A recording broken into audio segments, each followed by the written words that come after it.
Joshua Rovner. I'm an Associate Professor of Strategy and Policy at the U.S. Naval War College. Strauss Center invited me to give a talk about my new book, Fixing the Facts, National Security and the Politics of Intelligence.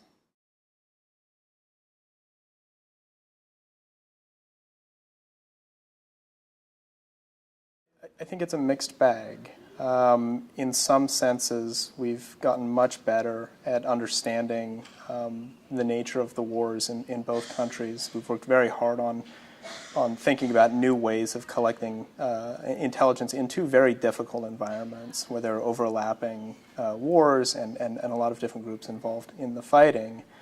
On the broader questions, we haven't done so well. In Iraq, the intelligence before the war became a debacle, a case of a wildly exaggerated estimate of what Iraq possessed, and which was also an utter collapse in intelligence policy relations. But I think there has been some improvement over time.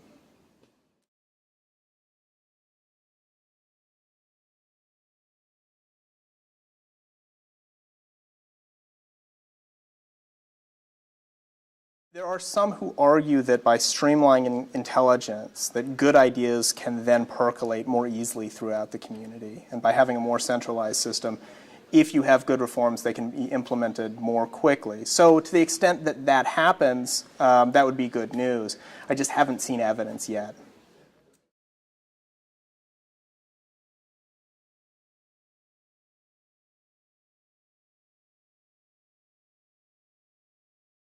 I'm not sure that organizational tweaks will help us in improving our ability to forecast future issues or future threats. I think what's much more important is in how we recruit new analysts, how we train them, and how we integrate them in the policy process.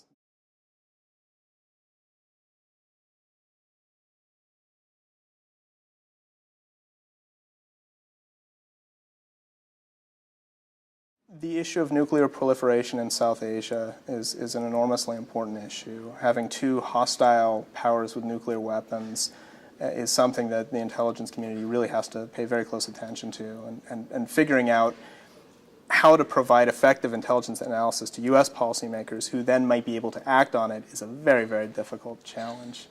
Also, more broadly, I just think that policymakers need to pay attention to great power politics, and the intelligence community can help. I would be very interested in the intelligence community's views on China and its views on Russia. We've spent the last decade focusing on terrorism and on transnational threats, but I think that the more important issues really are with the great powers.